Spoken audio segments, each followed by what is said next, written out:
آئیے آج ہم حضرت ابراہیم علیہ السلام کی ابتدائی زندگی سے متعلق کہانی سنتے ہیں۔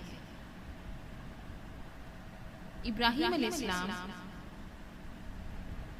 ابو الانبیاء۔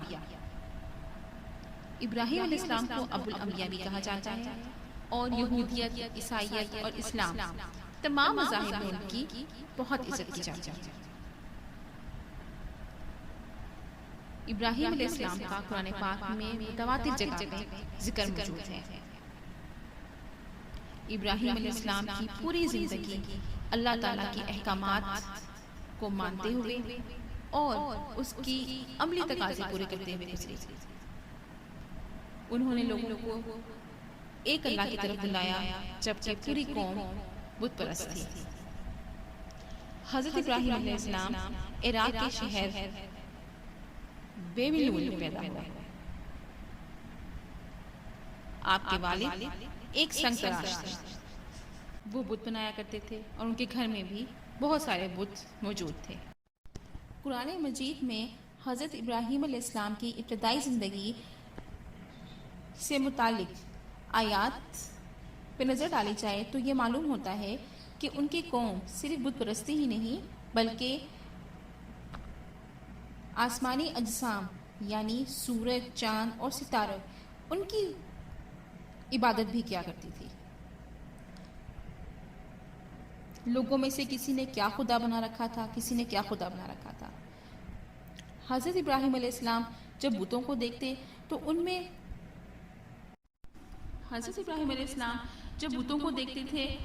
کو یہ خدا ہرگز معلوم نہیں ہوتے تھے، اور جب وہ سورج، چاند اور ستارے کو دیکھتے تھے تو انہیں یہ بھی کہیں سے بھی خدا نہیں محسوس ہوتے تھے۔ ہاں، یہ سورج، چاند، ستارے خدا کی تخلیق تو ضرور ہو سکتے ہیں، اور یہ بت بے جان جو اپنے لیے کچھ نہیں کر سکتے خدا کیسے ہو سکتے ہیں؟ خود سے کیے جانے والے اس غور و فکر اور ان سوالات نے ان پہ یہ قلی کھول دی کہ اصل خدا صرف ایک ہے، اور وہ اللہ ہے جو ان تمام آسمانی اجسام کا بھی مالک ہے، جو نظر نہیں آتا لیکن یہ پوری کائنات چلا رہا ہے۔ وہ اس حقیقت کو پا چکے تھے۔ ایک دن حضرت ابراہیم علیہ السلام نے اپنے والد سے ان مجسموں کے بارے میں سوال کیا جو وہ بناتے تھے۔ ان کو یہ مجسمے بڑے عجیب سے محسوس ہوتے تھے۔ انہوں نے اپنے والد سے پوچھا کہ یہ سب کیا ہے، تو ان کے والد نے انہیں بتایا کہ یہ دیوتاؤں کے مجسمے ہیں۔ ابراہیم علیہ السلام بڑے حیران ہوئے اور انہوں نے اس خیال کو بالکل بے رد کر دیا۔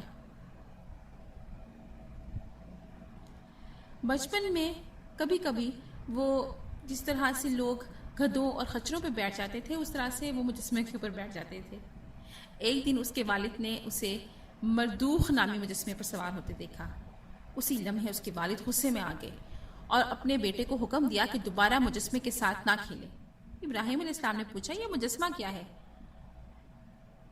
اس کے بڑے بڑے کان ہیں، ہمارے کانوں سے بھی بڑے ہیں۔ اس کے والد نے جواب دیا، یہ مردوخ دیوتاؤں کا خدا ہے میرا بیٹا، اور دو عظیم کان بڑی ذہانت کی علامت ہیں۔ یہ بات سن کر ابراہیم علیہ السلام ہنس پڑے۔ حالانکہ وہ اس وقت صرف 7 برس کے تھے، لیکن ان کو یہ بات بہت احمقانہ محسوس ہوئی۔ ابراہیم علیہ السلام دیکھتے تھے کہ مجسمے جو ان کے والد بناتے ہیں نہ کھانا کھاتے ہیں، نہ پیتے ہیں، نہ بول سکتے ہیں، یہاں تک کہ اگر کسی نے ان کو الٹ دیا تو وہ دوبارہ سیدھے بھی نہیں ہو سکتے۔ ان کے دماغ میں یہ سوال ابھرتا تھا کہ پھر آخر لوگ ان سے کیا فائدہ اور کیا نقصان اٹھا سکتے ہیں؟ یہ تو بالکل بے ضرر ہوئے۔ اس علاقے میں ایک بہت بڑا مندر بھی تھا جو کہ بتوں سے بھرا ہوا تھا، اور مندر میں بہت سارے بت رکھے گئے تھے۔ بچپن میں ان کے والد ان کو مندر لے کے جاتے تھے، اور جب یہ بتوں کو وہ دیکھتے تھے تو ان کو یہ بت بہت حقیر محسوس ہوتے تھے، اور ان کو یہ بہت برا لگتا تھا جب لوگ ان بتوں کے آگے سجدہ کرتے تھے، کھانا رکھتے تھے۔ ایک دفعہ ایسا ہی ہوا، حضرت ابراہیم علیہ السلام اپنے والد کے ساتھ مندر پہنچے۔ سب لوگوں نے مجسموں کے آگے سجدہ کیا، سر تسلیم خم کیا، لیکن حضرت ابراہیم علیہ السلام اس سے باز رہے۔ اس وقت وہاں پہ ایک پجاری تھا جس نے بدھ دیوتاؤں کے بارے میں کچھ تفصیلات بتائی لوگوں کو۔ پجاری نے اس مجسمے سے التجا کی کہ وہ اپنے لوگوں کو سے محبت کرے اور انہیں کھانے پینے کو دے، ان کو رزق میں برکت دے۔ اچانک سے حضرت ابراہیم علیہ السلام بولے، اے پجاری، وہ تمہیں کبھی نہیں سنے گا، کیا تم کو یقین ہے کہ اس نے تمہیں سنا ہے؟ لوگ دیکھنے لگے کہ یہ آواز کہاں سے آئی ہے۔ انہوں نے محسوس کیا کہ یہ ابراہیم کی آواز تھی۔ پادری کو بڑا غصہ آیا۔ حضرت ابراہیم علیہ السلام کے والد بڑے گھبرا گئے۔ انہوں نے صورتحال کو پرسکون کرنے کے لیے یہ کہہ دیا کہ ان کا بیٹا بیمار ہے اور اسے نہیں معلوم کہ وہ کہہ رہا ہے۔ اس کے بعد وہ دونوں مندر سے باہر آ گئے۔ حضرت ابراہیم علیہ السلام کا دل بالکل اپنے گھر میں نہیں لگا۔ رات کا وقت تھا، ان کا دل نہ سونے کو مائل تھا، نہ سکون حاصل کر رہا تھا۔ وہ گھر سے باہر نکل آئے اور وہاں باہر آ کے ایک غار کا انتخاب کیا جہاں وہ اس کی دیوار کے ساتھ اپنی پیٹھ لگا کے بیٹھ گئے، اور انہوں نے حضرت ابراہیم علیہ السلام کے والد نے ان کو بہت سمجھانے کی کوشش کی کہ وہ اپنی تبلیغ سے باز رہیں، لیکن حضرت ابراہیم علیہ السلام ان کو نہ مانے اور انہوں نے اپنا یہ سلسلہ جاری رکھا۔ اس بنا پہ ان کے والد نے ان کو گھر سے نکال دیا اور انہیں کہا کہ میں تمہیں جو ہے ایک پتھر سے مار مار کے قتل کر دوں گا، اور نہ میں تمہیں دوبارہ دیکھنا چاہتا ہوں۔ ایک عظیم نبی ہونے کے ناطے ابراہیم علیہ السلام نے اپنے والد کو مزید بحث میں نہیں ڈالا، اور انہوں نے اپنے والد کے ساتھ نہایت اخلاق کے ساتھ کہا، السلام علیکم، میں اپنے رب سے معافی مانگوں گا آپ کے لیے، یقیناً وہ میرے لیے بہت اچھا ہے، اور میں خود کو آپ سے اور ان چیزوں سے دور کروں گا جن کی آپ اللہ کے سوا عبادت کرتے ہیں، اور میں اپنے رب سے دعا کروں گا کہ وہ آپ کو معاف کر دے۔ اور یہ کہہ کے آپ نے گھر چھوڑ دیا۔ حضرت ابراہیم علیہ السلام نے ایک دن مندر جا کر بتوں کو توڑنے کا فیصلہ کیا، جبکہ شہر کے لوگ جشن کے سلسلے میں دریا کے دوسرے کنارے گئے ہوئے تھے۔ مندر بالکل خالی تھا۔ حضرت ابراہیم علیہ السلام مندر میں ایک تیز کلہاڑی لے کر پہنچ گئے۔ انہوں نے دیوتاؤں کے پتھر اور لکڑی کے مجسمے اور ان کے سامنے رکھے گئے کھانے کو نذرانے کے طور پر دیکھا۔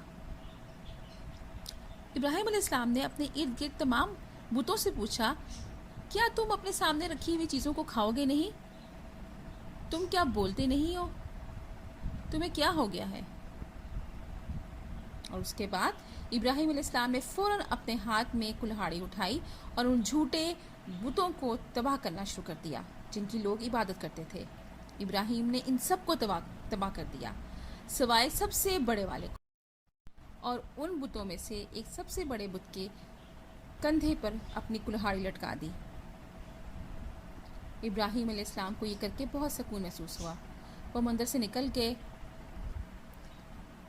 جب لوگ واپس آئے تو وہ اپنے دیوتاؤں کو ٹکڑے ٹکڑے ہوتے دیکھ کر حیران رہ گئے۔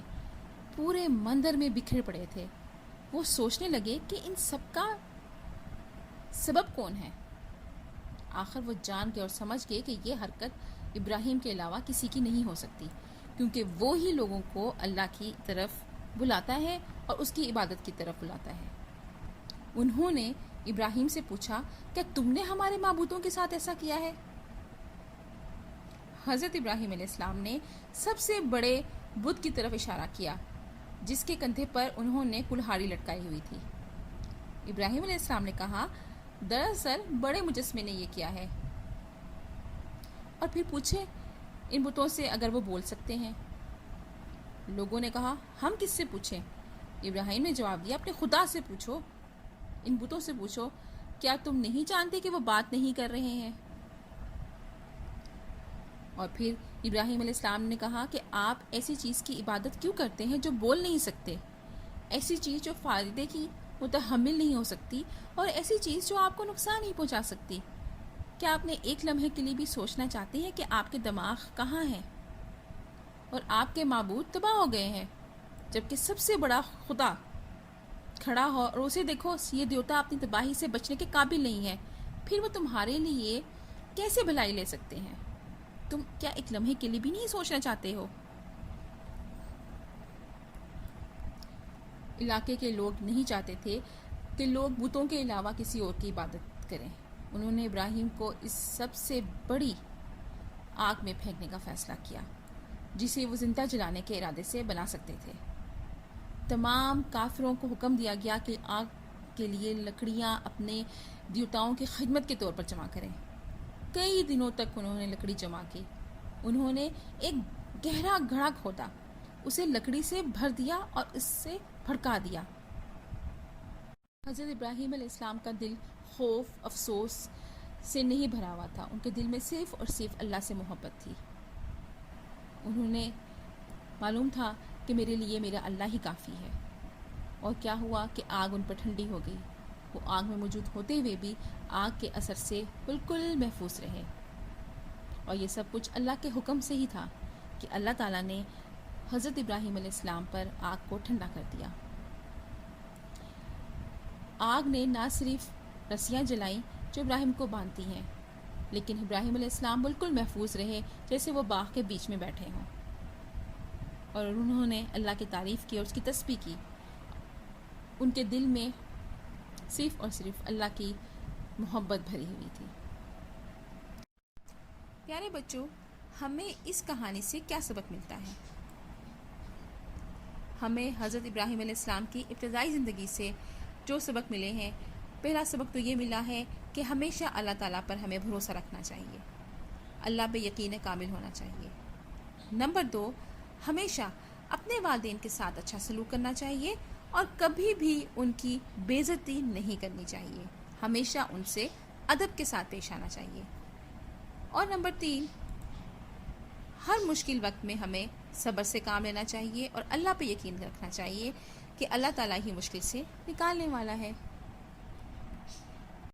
آپ کو ہماری یہ ویڈیو کیسی لگی؟ اس طرح کی مزید ویڈیوز کے لیے اور نیو سٹوریز کے لیے آپ چینل کو سبسکرائب کیجئے تاکہ آپ کو نوٹیفیکیشن مل جائے، اور ویڈیو کو لائک کرنا مت بھولیے گا۔ ہماری نیکسٹ سٹوری ہوگی حضرت ابراہیم اور حضرت اسماعیل کی قربانی کا واقعہ۔ یہ واقعہ بہت مشہور ہے، اور اس واقعے کے حوالے سے ہم نے ایک خوبصورت ویڈیو بنائی ہے جو کہ ہم آپ سے جلد ہی شیئر کرنے لگیں گے۔ تو please wait and don't miss to subscribe our channel.